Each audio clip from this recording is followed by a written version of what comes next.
Okay, we're on. Well, I'll give you the officers first. Okay, that's fine.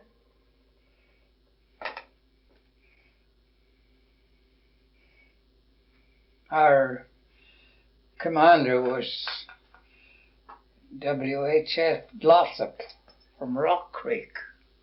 Right. Okay, we'll go back and I'll identify that person after you tell me a short story about him. And then there was Jack Kootenay. He was government agent in Nelson. And Baz Reddick, he worked for the government somewhere along the line. He didn't do very much, mind you. No. He must have worked pretty hard if he was in the government. I say he must have worked pretty hard if he was in the government. Yeah.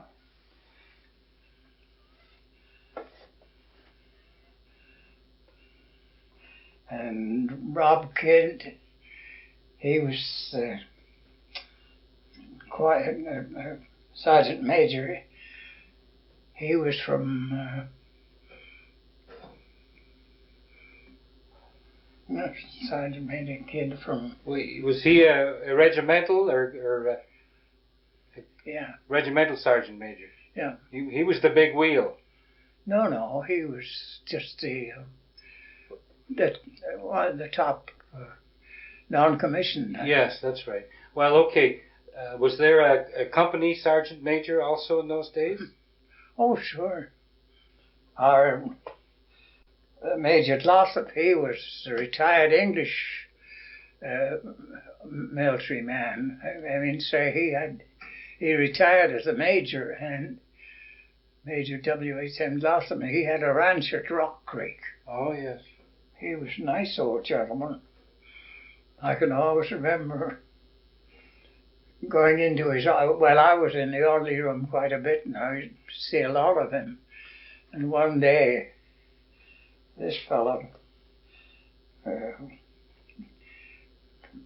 came in with two of the men dragged in a great, those desks they used to have in the show in the fair buildings for writing out notes. These were just ordinary wood. Oh, a big thing, built like a desk, and they could write out their slips for the different entries in the fair. Oh, yes. And he came in one day and he said, "Major, I've got a nice desk for you." And the Major said, "No. Boys, bring it in." And this great big wooden desk, just built by a carpenter, dragged it in, and I could see the old Major. "Oh, well, I always felt in life that I'd end up on a high desk licking stamps." Yeah. But a lot of these fellas now I've forgotten.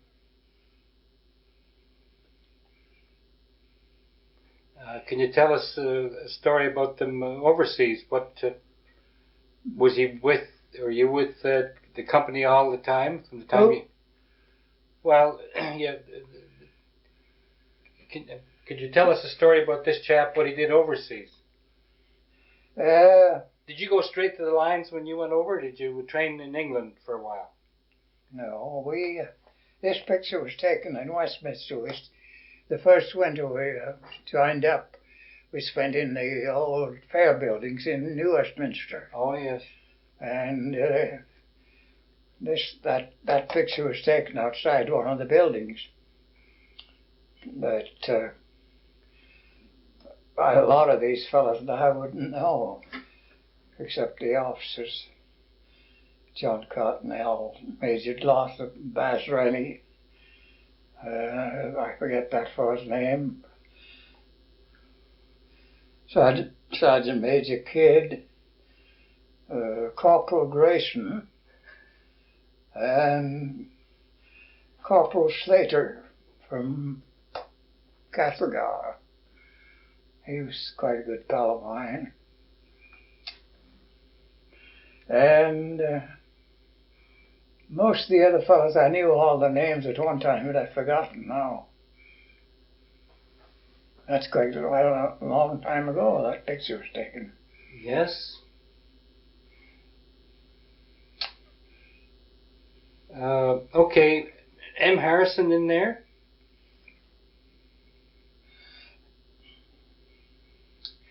M. Harrison was very, very seldom there. He always had some friend or somebody, and they'd send him on gun courses. He was always away.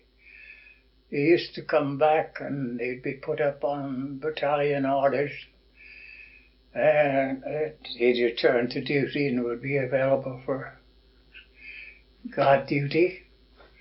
And the two fellows, Slater and myself, were doing every other day. He was orderly side and I was one day and the next. We're doing the whole damn thing. And when we'd see Harrison's name up, available for duty, we'd put his name up.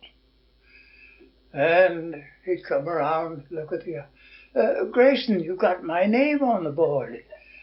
Yes, M, didn't you read your battalion orders? You're eligible for duty.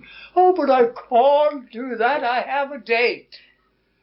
I said, M, I said, this is war business. Well, it's just that I've got to go to somewhere, go to dinner. I made an appointment. And I said, well, M, I can't help you. I said, your name came up on the board and you're eligible for duty. And I put you on for guard. And I said, I can't do any more for you. Well, he'd go to the officers, every one of them. First thing I got a check from my company officer taking Harrison's name off the board. And that happened every time.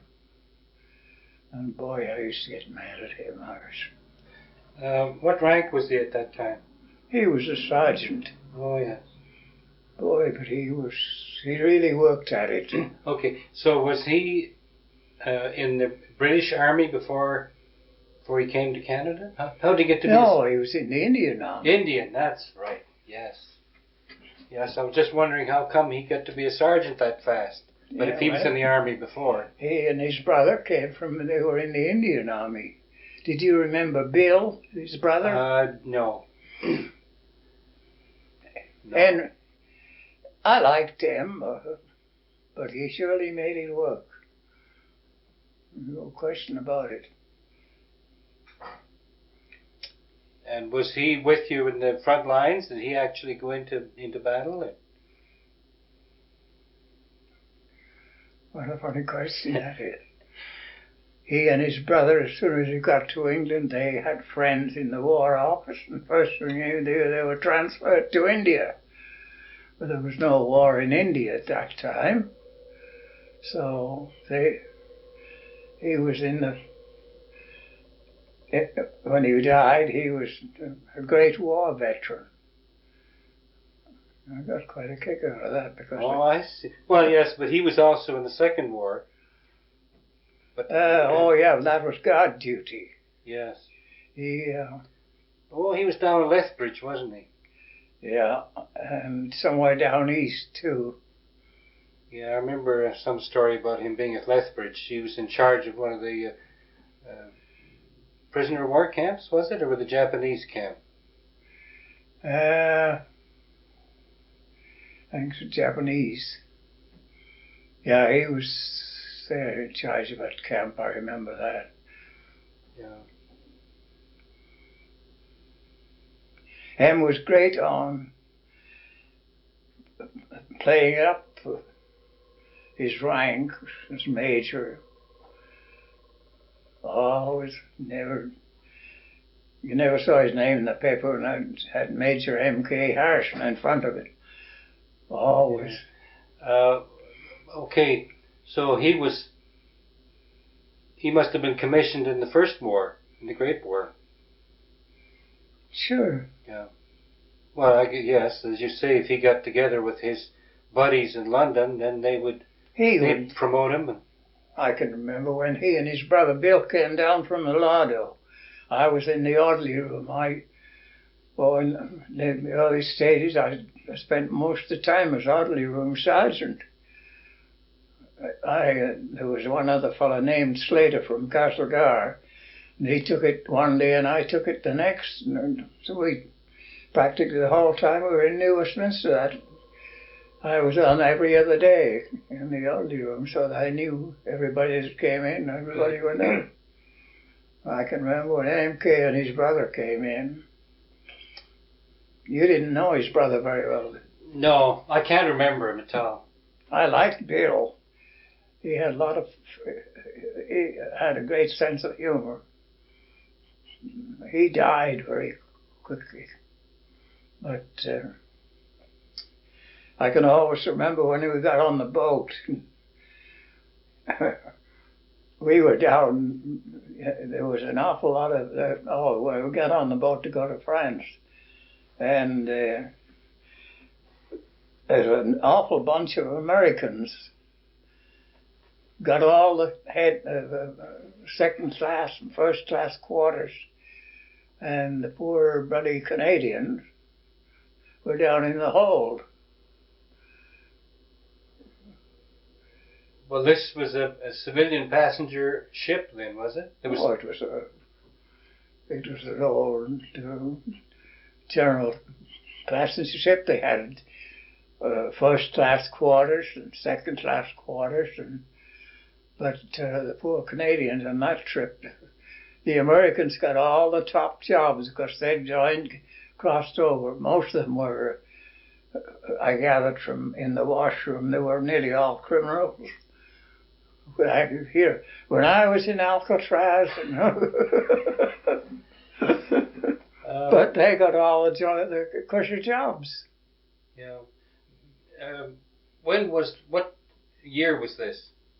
This was 1916. 16. Yeah. A British ship, or Canadian, or American? Remember?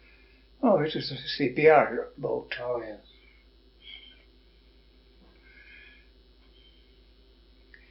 So it was the passenger quarters up the deck, but they gave all those to the Americans. Yeah. And the poor bloody infantry in Canada had to be down in the hold. Keep them in the dark. Huh? I say, they come from the Kootenays here, keep them in the dark. Yeah. But I got a kick out of that bunch. They were every one of them been in some jail in the United States, mostly California. And I'd go in the washroom. Well, there was only one bathroom in the second class quarters, and I like to bath at least every second day. And I had to make a date with the bath sergeant to get this darn bath because there's an awful lot of people wanting it. And I used to hear when I was in the bathtub these fellows coming in to wash, and I think they were all fellows that had skipped across the line because they were all due for some crime if they'd stayed in San Francisco. All they could talk about was, I was in Alcatraz, or I remember that.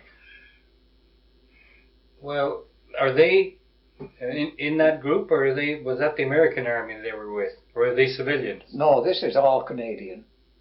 No, this was the 225th, was raised in the Kootenays, but they never got overseas as a unit because they never got up to strength. So we were split up.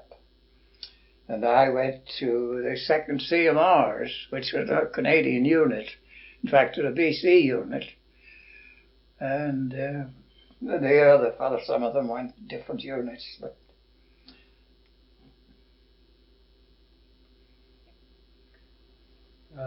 this was must have been a year or so before conscription, 1916. When did they start conscription? Yeah, we were all volunteers in this picture. But as I say, I've forgotten nearly all the names except even the opposite. I can't remember that fellow's name, although I remember him. Baz Rennie I knew very well. Major Glossop was quite distinguished. John Kootenay was he was government man in Nelson. So Kidd was a farmer in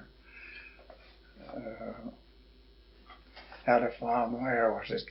Somewhere in the Okanagan, not in the Okanagan. I can't remember. Well, okay then. Did this group that you were with, did they went to England, of course, and they trained some more there? Yeah, and then we were allocated to various units. And I got into the 2nd CMRs. And I went through the war until I was wounded in the 2nd. Well, is that the same as the Rocky Mountain Rangers in the Second War? CMRs and because the Second War had Rocky Mountain Rangers. Yeah, well, these were Canadian mounted rifles, CMR. I think they were probably the same kind of thing as they had in the next war. Yeah.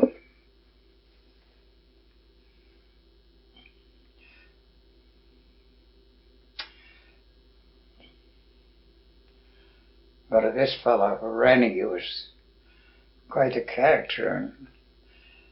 And I was in the orderly room most of the time. We were in New Westminster. And this fellow Rennie came in one day and, Major, I found a desk for you. Oh? He says, I sent a couple of men to bring it in. It was one of these wooden things that they made up for writing out the slips for the entry to the fair. And just a plain wooden strip. Two fellas staggered in with this thing. It's pretty old little office, pretty filled the office, and I could see the old majors. Oh, well, I always felt I would end up on a high desk licking stamps. And here's the desk. Yes. Okay. What part you went to? Was it to France or to Belgium or Holland? Where did you end up when you got to the continent? I didn't. I was wounded in Passchendaele Ridge. That was getting on toward the end of the war. Passchendaele Ridge was quite a high, well, not a high hill. We wouldn't call it very high. No, the hills over there. That's right. They're not like mountains here. Yeah. And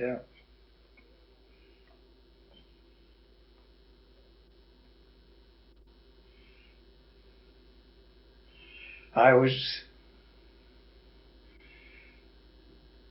as a matter of fact, we were going to take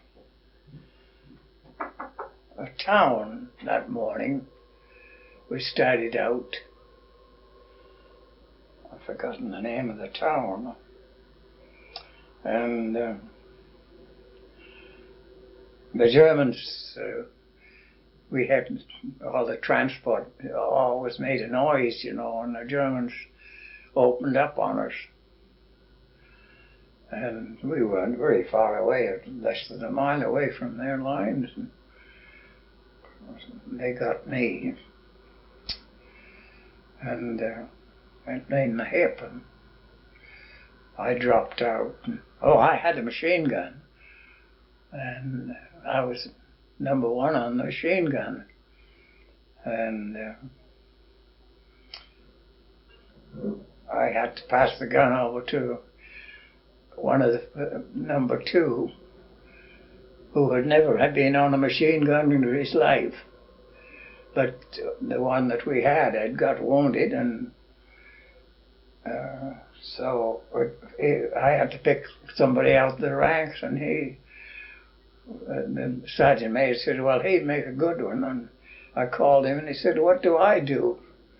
And I said, well, for the time being, you carry 4 pans. And if I get knocked out, you take the gun and lead the rest of the party up. Well, I got knocked out halfway to our objective. I turned the gun over to him, and he never fired a machine gun in his life. How he got along, I haven't a clue. But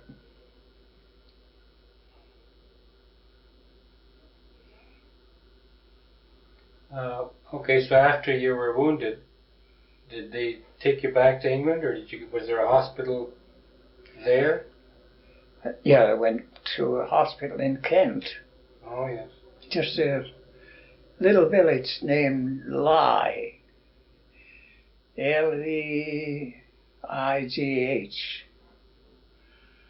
was a village about 24 houses. And they had a community hall there. And the medical officer's wife was the matron of this 24-bed hospital. It was a convalescent hospital, as no. And it was nice. Food was wonderful, and it was a real nice place to be.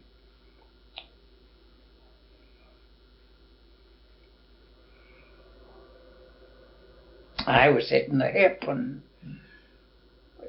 after, well, except for a limp, but it didn't bother me too much. But I used to roam the country, and there was a fellow with me. He still had a bullet in his hip, and we used to go. There were lots of parks around. These old country lords not had parks, and they had all kinds of nut trees.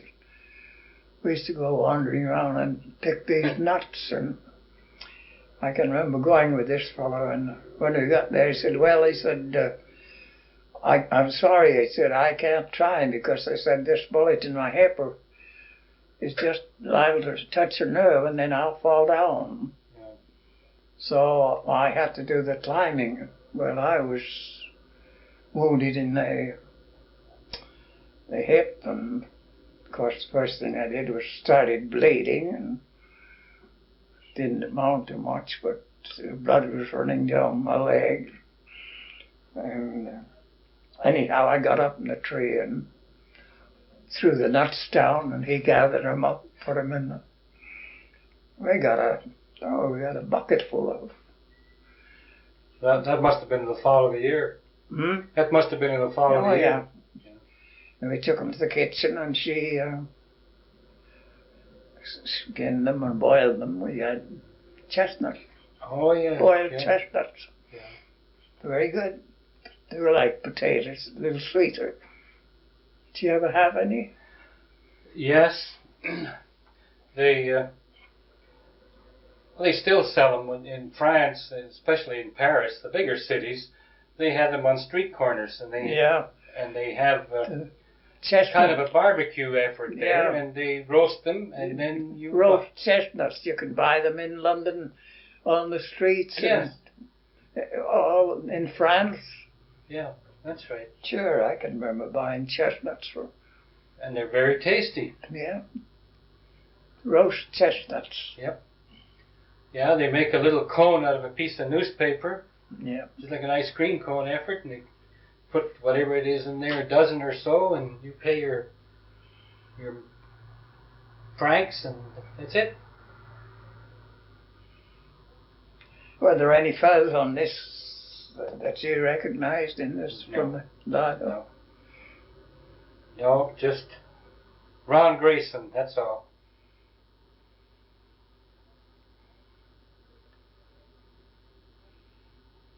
Well, that covers all of BC or just the Kootenay area? Just the Kootenay.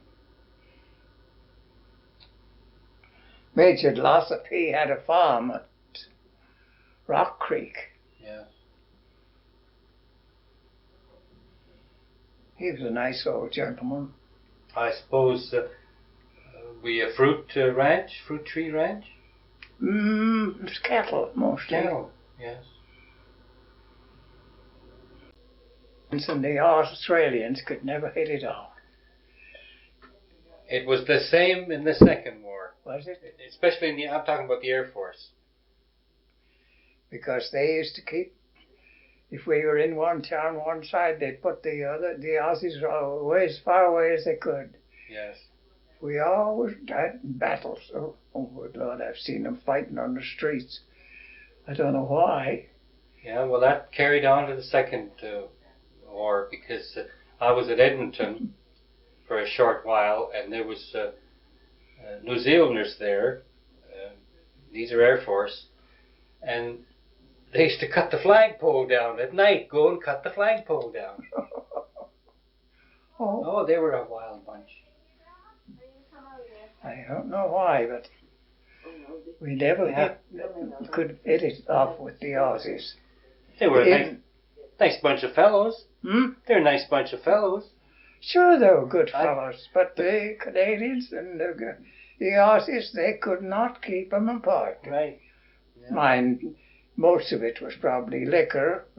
They'd get a little bit too much liquor and then they'd start to fight. But good Lord, we used to get some awful fights in London every once in a while when we were on leave. And a bunch of Aussies that were half tight and a bunch of Canadians the same way, and they'd get tangled up. The police would come up and split them up. Yeah.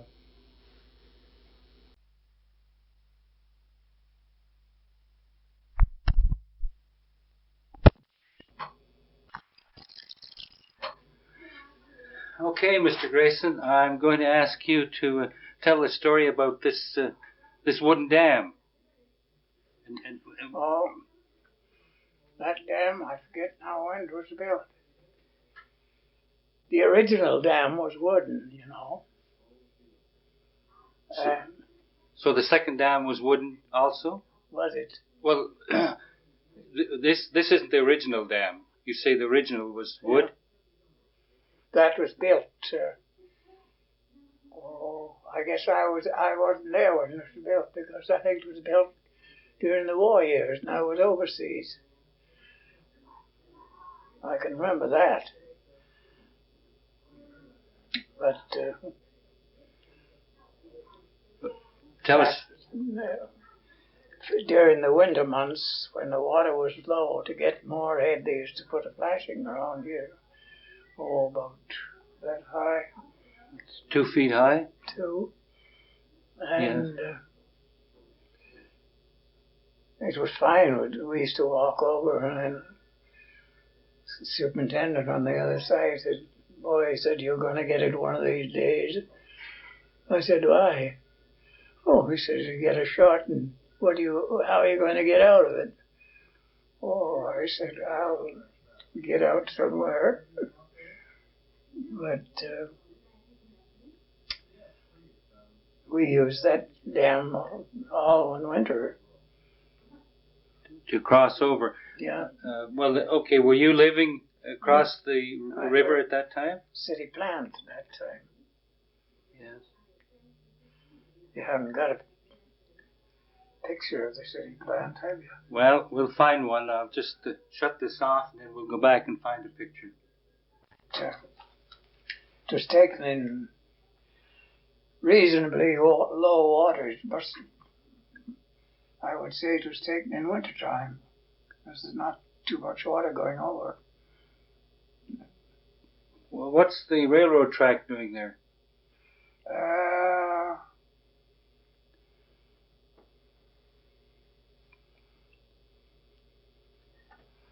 That I can't. But that doesn't seem to be on the dam, does it? No. No, it's below the dam because the dam seems to be, that's the level of the dam there. Oh, I think that was, this island here was, the West Kootenay decided to blow it out.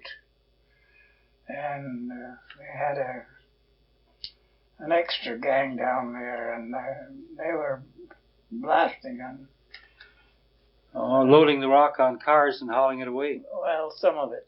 They didn't know if they could get it washed into the river. They did, but the trouble was that they found it was going down into number 1 intake, so they have to quit that to start hauling it. Yes.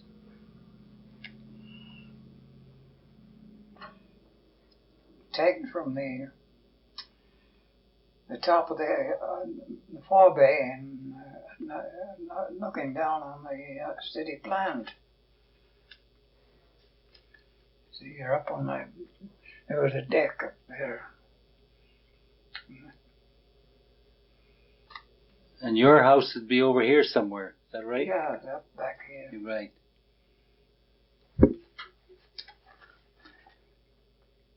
$1915 that was taken. Yes, I see the date on there. Okay, can you tell us about the story on that one? That's number 1, and number 2, the city plant. And that were the 2 old machines. I don't think they even use those machines nowadays.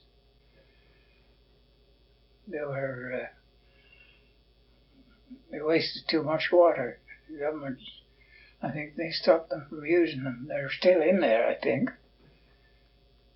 But they had 2 new machines, and they could practically take all the water right, so they didn't need to use those. But every once in a while, in the summertime, they would, when there was lots of water, they would run one of them. But I can remember before we had when we had just the 2 machines, I remember we used to waste a lot of water. Yes. And the West Kootenay fellows would phone over and they were running short of power at trail. Can you cut back on the water? I said, well, I can cut back, but I said I was doing job here. It's maintenance work, and I have one of the machines shut down.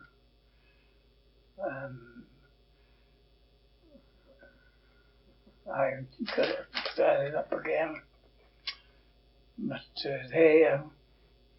they used to watch me. But I did most of my maintenance work on Sunday, because the load was light then, and the city load. But every once in a while they'd phone over and say that trail was running short of power. Yes. But I cut back on my operations a bit. I guess in those days there wasn't too much heating with electricity. No, not very much. And same apply to cooking. There wouldn't have been too many electric stoves either. But when we got the new machines in, we couldn't run those in winter when the water was low, because they were too inefficient. Good yes. God, I can remember many times West Kootenay for get those damn machines off.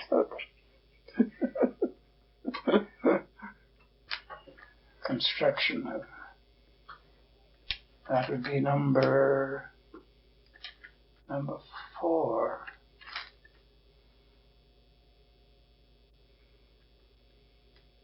Well, number 4 seems to... Number 4 were then took the place of the inefficient power plants. Is that right? No, the new machine, the 2 new ones, they were up to standard, but it was the old ones they objected to. But I used to put them on sometimes in winter. Well, okay. The numbers 1, 2, 3, and 4. You had 4 turbines, 4 generators there, 4 old-fashioned ones, and then you had 2 new ones. 2 new ones, and 2 old ones. Okay. The numbers 1 and 2, it'd be the old ones, and 2 and 4. 2, 3 and 4. 3 and 4 were the new ones. Okay. Yeah. It seems like quite a drop from here down there. How many feet would that be, about? Oh, that was about 50 feet. That's the same still, is it? About? Oh, yeah. Yeah. That was number 4, I think. That fellow there looks like the erecting engineer. Yeah. That says number 3, so... Oh, it's number 3. Well, it skips. There's number 5. Now, what was number 5?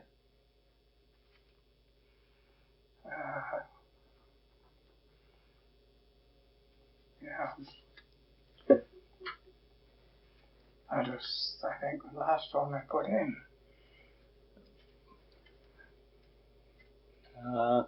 Okay. What year would that be then?